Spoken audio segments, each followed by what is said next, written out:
পনিরের নিচে ছিল জেরির নিজের বানানো সুপার স্লাইড। জেরি পিছলে বের হয়ে গেল আর টম সোজা স্লাইড ধরে গিয়ে পড়ল ডাস্টবিনে। ঢাপ্প!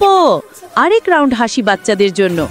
এবার জেরি ভাবল টমকে একটু সাহায্য করা যাক।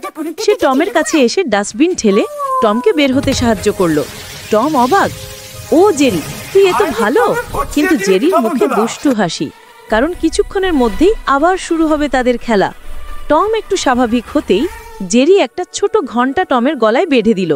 টম হাঁটলেই টিং টিং টিং শব্দ হয়।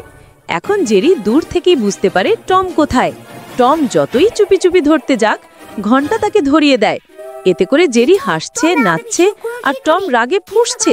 কিন্তু তোমরা জানো, দিনের শেষে এই দুই দুষ্টু বন্ধু আসলে একে অপরকে ছাড়া থাকতে পারে না। খেলা, কাণ্ড কারখানা সবই মজার জন্য। দিনের শেষ দিকে দুজনে ক্লান্ত হয়ে সোফায় দিয়ে বসলো। টম শান্ত, জেরিও শান্ত।